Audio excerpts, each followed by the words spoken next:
네, 정치적 불확실성으로 인한 변동성은 오늘도 이번 주에도 계속해서 이어질 것으로 보여지고 있는 상황이죠. 네, 이번 주 전략하고 다양한 얘기를 좀 나눠봐야 될 텐데요. 이융찬 아임증권 리서치센터 연구위원 나왔습니다. 어서 오십시오. 네, 안녕하십니까? 어서 오세요. 네, 지금 뭐 PBR 측면에서는 밸류에이션 매력이 있다라는 이야기가 나오고 있지만 투자 심리 같은 경우에는 회복되기가 어려운 상황이잖아요. 오늘도 양대 시장이 너무 크게 코스닥 같은 경우에는 또 3% 정도 하락을 하고 있는 상황인데 일단 이번 주 지수에 대한 전망은 어떻게 하고 계십니까? 네, 일단 정치적 불확실성이 이렇게 높아진 상황에서 어쩔 수 없는 그런 부분이 좀 있는 것 같습니다. 네, 그렇지만 우리가 정치적 불확실성이라고 얘기하는데 이 불확실성이 또 언젠가는 해소가 된다라는 점은 또 우리가 좀 생각해 봐야 될 문제라고 이제 생각이 됩니다. 특히 지금 이제 여러 가지로 얘기가 나오는 것들 중에서 이제 대통령이 임기를 정상적으로 채우기는 좀 어려울 것으로 생각이 되고 이거는 이제 정치적인 얘기라기보다는 약간 이제 양당 간에 민주당과 국민의힘 모두에서 이제 대통령 임기 축소에 대한 얘기는 나오고 있어요. 그래서 방향이 어떻게 이제 방식이 어떻게 되던 간에 방향은 잡혀가는 쪽이라고 생각을 하고 있고요. 그러면서 이 정치적인 불확실성도 조금씩 내려갈 것이라고 생각을 하고 있습니다. 그래서 네. 일단 오늘의 이 하락 자체는 폭은 좀 큽니다만은 이렇게 충격을 소화를 하게 되고 그 다음에 금주에 바닥을 다지면서 이후에 정치적인 방향성을 좀 고려해보는 그런 쪽으로 방향이 가지 않을까 이렇게 생각을 하고 있습니다. 언젠가는 이 정치적인 불확실성이 해소되긴 해소될 거다 이런 말씀이시죠. 다만 이제 그 기간에 따라서 투자자들이 느끼는 고통의 차이가 클 것 같아서 그게 좀 걱정인데요. 이제 연말까지 여러 가지 이슈가 있습니다만 지금 현재로서는 외국인의 매도세가 엄청 강하다는 거예요. 어떻게 보십니까? 외국인이 이탈이 좀 더 가속화될 걸로 보십니까? 일단은 조금 우리가 아직은 네. 판단하기보다는 조금 더 모니터링 해야 되는 외국인의 그런 수급에 대해서는 그런 상황이라고 생각을 하고 있고요.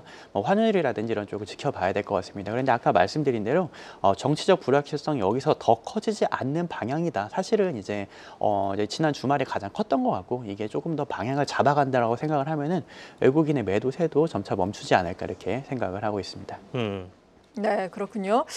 그리고 중국에서는 이번 주에 또 정치 경기 부양책을 발표할 것으로 예상이 되고 있잖아요. 최근에는 또 국내 증시에서 외국계 자금이 많이 빠져나가고 있기 때문에 이러한 자금이 중국의 경기 부양책과 더불어서 중국으로 가지 않을 것인가라는 우려감도 있는데 이 부분에 대한 의견은 어떻습니까? 네, 사실 중국이 부양책을 쓰면 우리도 괜찮긴 해요. 그런데 이제 이 중국이 이번에 얘기하는 게 이제 연말에 그 중앙경제공작회의거든요. 네. 여기에서는 정확히 어떤 부양책을 쓰겠다 이런 쪽은 잘 나오지는 않고 그냥 이제 내년에 3월에 그 양회를 준비하는 정도의 경기 방향성을 제시한다 이런 정도로 봐주시면 될 것 같고요. 중국의 경기 부양책은 간간히 계속 있을 겁니다. 우리가 이번 가을부터 중국의 경기 부양책 나오는 것들을 조금씩 확인을 하고 있고 이게 경제 지표에 조금씩 플러스로 찍히고 있는 부분들도 사실이거든요. 근데 그럼에도 불구하고 중국 경제가 이렇게 뭔가 답을 찾아가지는 못하고 있기 때문에 신뢰금리가 계속 빠져요. 그래서 계속 이제 우리가 중국의 일본화라고 또 얘기를 하고 있고 이런 부분들은 중국이 부양책을 한다 하더라도 일시적인 미봉책이거나 아니면 단기적인 그런 그 이제 부양 효과에 그칠 것이라고 생각을 하고 보는 게 맞겠습니다. 네. 국내 뭐 정치 이슈를 떠나서 대외적으로 보면 이번 주에도 여러 가지 이슈들이 있습니다. 미국 같은 경우에는 CPI, PPI 발표 예정돼 있고요. 유럽중앙은행은 기준금리 결정을 또 앞두고 있지 않습니까? 그리고 국내로 보면 이제 일정상으로 보면 코스피 200이라든지 코스피 150, 정기 변경도 있고요. 이런 변수들은 어떻게 봐야 될까요? 일단 뭐 미국의 지표가 가장 중요하겠죠. 네네. 미국의 CPI 이런 것들 보시면은 물가 자체도 중요하겠습니다만은 그것보다도 지금 12월에 FOMC에서는 아마 금리 인하를 할 것 같아요. 그런데 이번에 인하를 하게 되면 1월에 금리 동결할 가능성이 상당히 높거든요. 그럼 1월부터는 내년에 1분기 내내 동결을 하게 되고 이렇게 되면 상당히 증시가 또 특히 미국 증시는 이제 고평가되어 있는 상황이기 때문에 상당히 고달파질 수가 있습니다. 연말까지는 괜찮다 하더라도 이제 그런 것들을 우리가 확인할 수 있는 그런 물가 지표에 확인이 될 것 같고요. 그다음에 유럽은 계속 금리 인하를 진행을 할 것 같아요. 지금 유럽이 ECB가 상황이 너무 안 좋기 때문에 네. 금리 인하를 이번 한 번만이 아니라 꾸준히 계속 진행할 것 같은데 이제 그런 부분들을 우리가 확인할 수가 있을 것 같고 독일이 사실 지금 증시가 은근히 괜찮거든요. 이제 독일은 이제 금리 인하 꾸준히 하는 그 금리 인하 영향과 그리고 우크라이나 휴전 가능성 이런 것들도 기대를 하면서 지금 독일 증시가 의외로 좀 괜찮은 상황이 되겠습니다.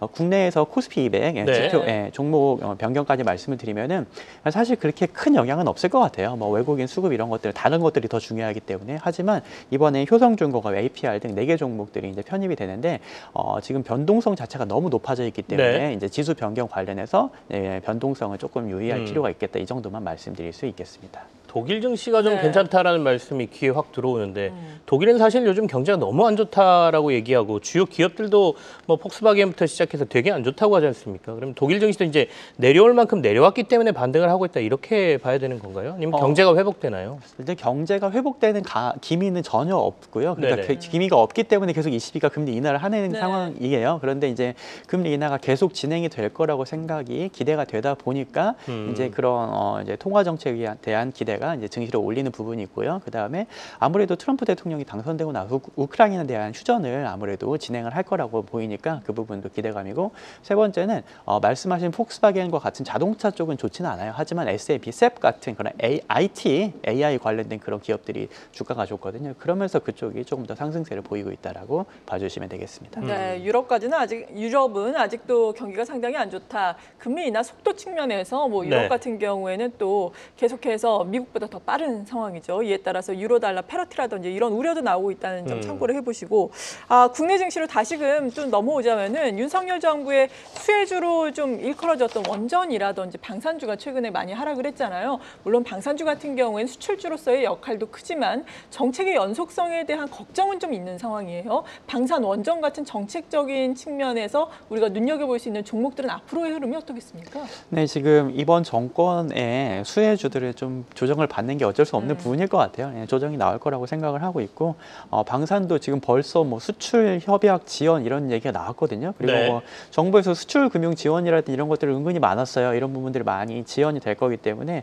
어느 정도는 이제 네거티브한 그런 효과가 있을 거고, 이제 방산과 원전뿐만 아니라 이제 밸류업 관련해서 이제 금융주들도 지금 조정이 이미 나오고 있잖아요. 나오고 있는데 특히 은행주 같은 경우는 이제 배당 수익률만으로 주가가 더 이상 오르기는 만만치 않은 상황까지 주가가 올라왔었다가 그러다가 이제 이런 그 정책 리스크가 터지면서 조금씩 조정이 나오는 것 같습니다. 특히 금융주들 같은 경우는 조정을 조금 어쩔 수 없이 받아들여야 될 것 같고요. 대신에 방산이나 원전이 지금 국내 증시, 국내 이런 그 정치 리스크에만 휘둘리기에는 사실 글로벌리 좋은 테마고 펀더멘털이 상당히 나쁘지 않습니다. 네. 그래서 이런 이런 그 정치적인 리스크가 해소가 되고, 그 다음에 조정을 어느 정도 받고 나면은 충분히 이런 쪽은 볼만하다, 적당한 가격 수준까지 내려오면 괜찮을 것이다라고 생각을 하고 있습니다. 정치적인 리스크 때문에 혹시나 이제 정부가 바뀌거나 이렇게 되면 이전 정부가 하던 정책이 폐기되거나 또는 지원을 못 받을까에 대한 걱정이 시장에 좀 반영되고 있다 이렇게 봐야 되는데, 말씀하신 것처럼 원전이라든지 방사는 글로벌 어떤 테마로 그리고 산업이 성장하고 있는 부분이기 때문에 그럴 가능성은 그렇게 많지 않다 이렇게 말씀해 주신 걸로 이해를 하겠습니다. 자, 그렇다면 이제 시장이 워낙 많이 빠져 있기 때문에 지금 2389선이에요 코스피가. 코스닥은 뭐 더 내려와서 639선에서 지금 거래가 되고 있는데요. 어떻습니까? 지금 투자 전략 어떻게 짜야 됩니까? 물론 시장이 너무 많이 빠져서 너무 저평가 구간에 들어왔다라고 얘기는 많이 하고 있는데, 그렇다고 투자자들 입장에서는 지금 당장 시장에 진입하자니 너무 불안하거든요. 일단 저희가 하반기 내내 네. 사실은 증시를 조금 보수적으로 말씀을 드렸었고, 저희가 7월에 생각보다 빨리 코스피 전망을 좀 꺾었었어요. 7월, 8월에 하반기 조금 부담스러울 것 같다. 그래서 이런 상황이 삼성전자의 약세로 꾸준히 지속이 되다가 여기에다가 트럼프 대통령 당선까지 있으면서 코스피가 많이 내려온 상황이거든요. 그러다가 이제 이번에 이제 계엄령 사태까지 하면서 2,400까지 뚫린 상황입니다.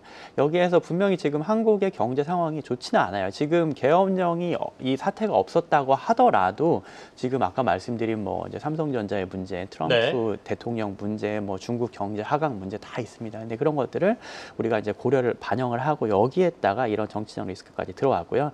이 정치적 리스크는 이제 어느 정도는 이제 대통령 임기 단축이든 탄핵이든 방향이 보일 수 있을 거라고 생각을 하고 있고, 그다음에 이 방향이 어느 정도 이제 방향성이 보인다고 하면은 그다음에 이 부분에 대해서는 코스피가 반등할 수 있지 않을까 생각을 하고 있어요. 저희는 지금부터는 코스피를 그래도 이제 지수를 조금씩 쌓아가는 그런 정도로 대응을 하는 게 상반기 내내 저희가 네. 좀 보수적으로 말씀드렸는데 방향을 조금 바꿔서 말씀드리고 싶고요.